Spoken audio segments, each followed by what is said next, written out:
merasakan nikmatnya Ramadan tahun ini. Bicara soal Ramadan, pasti kita bicara juga soal ibadah. Hal yang banyak dilupakan oleh kita umat Islam, khususnya ini di Indonesia nih, study case saya itu. Tahun 2013, berarti sekitar 12 tahun yang lalu, ketika saya KKN di desa kecil di Kulon Progo, namanya Sentolo. Itu desa, penduduk desanya itu mayoritas Muslim. Ketika itu Ramadan sama seperti ini. Ibadah itu Masya Allah. Taraweh, setelah taraweh itu jam 12, warga desanya langsung berbondong-bondong ke masjid. Jadi sebelum sahur mereka ada ibadah sholatul lail jamaah. Luar biasa. Emang desa kecil ya. Tetapi di balik ibadah yang luar biasa itu ada kritik sosial, kritik lingkungan, di mana lingkungan di sekitarnya itu masih kotor. Nah, ini ada paradigma di masyarakat kita. Ini tidak hanya di satu desa ya. Saya pergi lagi ke daerah pegunungan, itu di Tegal, di dataran kaki Gunung Slamet. Itu juga masyarakatnya ibadahnya luar biasa. Tahlilan itu hampir tiap malam. Tetapi saya miris ketika melihat bagaimana cara mereka membuang sampah. Di mana? Di aliran sungai. Katanya, ketika masyarakatnya ditanya, ini udah terbiasa dilakukan dari zaman dahulu. Nggak apa-apa kan sungainya ke bawah. Nah ini ada paradigma di masyarakat kita bahwa ibadah itu di masjid. Terus ada narasi-narasi akhir zaman sehingga ini banyak bencana. Kita saatnya kita meningkatkan ketakwaan kita ke masjid, banyak ibadah. Banyak karena apa? Karena banyak bencana di mana-mana. Kemarin di Sukabumi ya, banjir, kemudian longsor di mana-mana. Nah, narasi-narasi ini ternyata berkembang secara pesat ya. Jadi ada istilahnya itu memisahkan antara ibadah di masjid dengan kehidupan sosial di masyarakat. Ini misunderstanding kita terhadap agama ini. Padahal dalam Al-Quran itu ada ratusan bahkan 500 ayat yang membahas tentang bumi, kelestarian, tanggung jawab moral sebagai khalifah, itu 500. Ya. Salah satunya contohnya. Ini mungkin tidak asing bagaimana percakapan Allah dengan malaikat. Wa idz qala rabbuka lil malaikati inni ja'ilun fil ardi khalifah. Ya. Kata malaikat apa? Qalu ataj'alu fiha may yusidu fiha wa yasfiku dima. Apakah engkau ingin menciptakan manusia makhluk yang suka berperang, menumpahkan darah? Nah, ada satu ayat yang bagi saya cukup menggelitik dan sangat mengganggu, yaitu apa? Ini, a'udzubillahi minasyaitonir rajim, man qatala nafsan bighairi nafsin aw fasadin fil ardi faka'annama qatalan nasa jami'a. Barang siapa yang membunuh manusia, nah, atau melakukan kerusakan di bumi, sesungguhnya ia sama saja telah membunuh semua manusia. Nah, ini yang sering kita lewatkan. Au fasadin fil ardi, ini tidak di-highlight. Sehingga bayangin, jika ada orang menebang pohon dengan sembarangan, ditebang, setelah itu ditebang lagi, akhirnya longsor, maka membunuh ratusan orang, puluhan orang, itu sama saja ketika dia menebang pohon itu dengan ilegal, itu dia membunuh itu ratusan orang. Itu satu. Hal yang sangat sepele lagi adalah membuang sampah di sembarangan di sungai. Ini yang sering terjadi.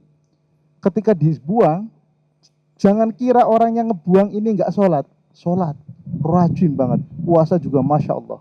Tetapi dia tidak memahami bahwa sampah yang kecil itu bisa menyebabkan aliran sungai mampet sehingga banjir bandang. Kadang banjir bandang itu juga memakan korban.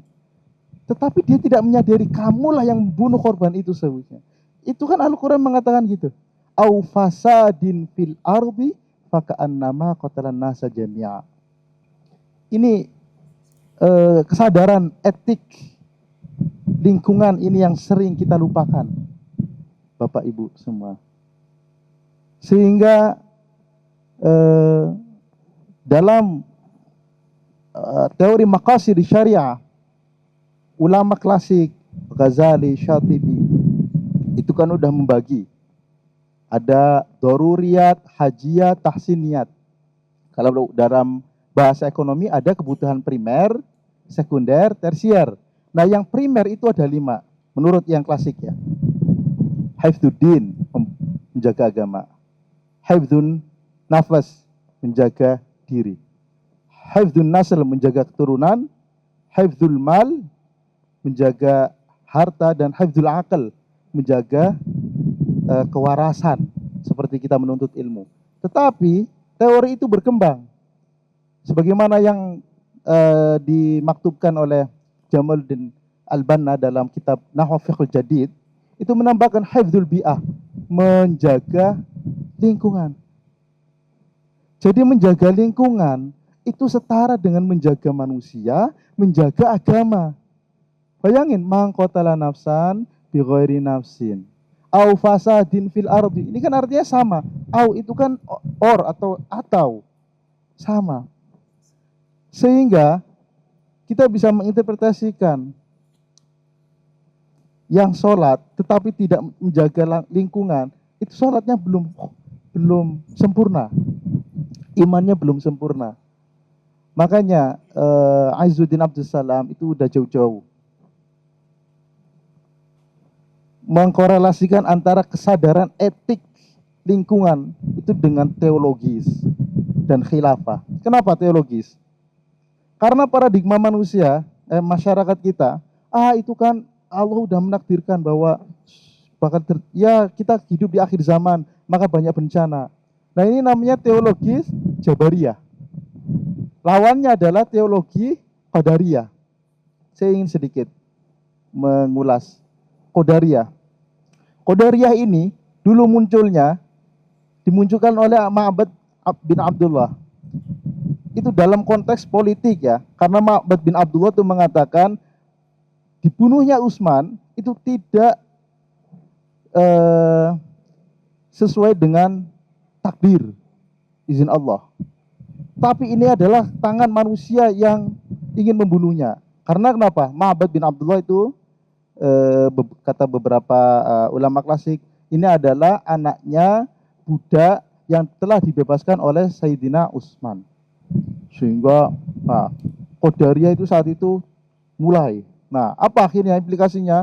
Implikasinya adalah manusia itu berhak dan mempunyai kemampuan untuk memilih nasibnya sendiri.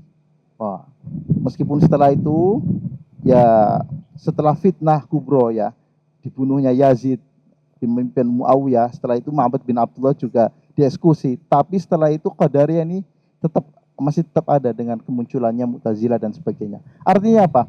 Kesadaran manusia itu punya hak dan kekuatan untuk memilih lari dari takdir satu ke takdir yang lain. Kalau misalnya ada sampah di depannya kita, kemudian kita meninggalkan sampah itu sehingga terjadi kemapetan, keselokan, terjadi banjir, itu takdir. Tetapi takdir lain adalah kita membersihkan selokan, sampahnya diambil sehingga ketika hujan deras tidak banjir, ini juga takdir. Nah, makanya jangan lupa Allah juga berkata, A'udzubillahi minasyaitonirrajim. Bismillahirrahmanirrahim. Innallaha la yughayyiru ma biqaumin hatta yughayyiru ma bi anfusihim. Allah itu tidak mengubah takdir sampai orang itu juga mengubah takdirnya sendiri. Terkait dengan lingkungan ya. Sama halnya narasi akhir zaman, bencana di mana-mana, ya. Tetapi kita bisa mengeliminasi bahwa kita khalifah fil ard. Makanya Syekh Abu Su'ad Effendi, seorang Syekhul Islam abad ke-16, orang yang paling dekat dengan Sultan Sulaiman Al-Qanuni, itu mengibaratkan manusia itu diberikan amanah oleh Allah, itu ibarat amanah yang besar, seperti dia harus memanggul bumi seisinya serta langit. Bayangin, itu disebutkan dalam tafsir Irsyad Aqli Salim ila Mazayil Kitabil Karim. Artinya apa? Amanah yang diberikan oleh Allah kepada manusia ini sangat besar. Terkait lingkungan apalagi. Pertanyaannya, sekarang kita diberikan pilihan nih. Kita acuh tak acuh atau kita peduli. Saya lebih suka mengutip ungkapannya Rumi dalam kitab Masnawi. Kitab Masnawi ini kitab yang aslinya itu ditulis dengan bahasa Persia. Ya. Kemudian diterjemahkan ke dalam bahasa Inggris sehingga disebutlah puisi cinta. Jika kita, kata Rumi gini, jika kita berada dalam kegelapan, maka janganlah caci kegelapan itu. Bisa jadi Anda adalah salah satu lilin yang bisa menerangi kegelapan tersebut. Artinya apa? Jangan-jangan lilin itu adalah kita sendiri. Kita tidak perlu menunggu orang lain. Kita tidak perlu menunggu gerakan yang besar, environmentalism atau apa. Kitalah muslim environmentalis. Kitalah muslim yang cinta lingkungan itu. Ketika ada sampah, diambil dan buang. Budaya yang sangat kental di masyarakat Jepang misalnya, dia tidak akan membuang sekecil apapun sampah sampai dia menemukan tong sampahnya itu. Maka dia taruh di saku. Ini hal-hal yang sangat kecil tetapi berimbas sangat besar. Itu dia yang ingin sampaikan siang ini. Hal-hal yang sering kita lupakan, ibadah itu sangat penting. Makanya hifdzuddin itu ada di atas. Tetapi jangan lupa, di antara hifdz itu, menjaga itu yang sifatnya primer atau doruriyah, itu ada namanya hifdzul bi'ah atau menjaga lingkungan. Dan itu semuanya adalah doruriyat, primer. Ibarat manusia itu kalau tidak makan itu mati, ya kan? Nah ini primernya makanan yang harus kita jaga. Nah, mungkin itu saja yang ingin kami sampaikan. Selebihnya kami mohon maaf. Semoga Allah mengabulkan semua doa kita. Allah memenuhi hajat-hajat kita. Allah mudahkan langkah kita dan menghilangkan rintangan-rintangan yang ada di depan. Wallahil muwaffiq ila aqwamit thariq. Assalamualaikum warahmatullahi wabarakatuh.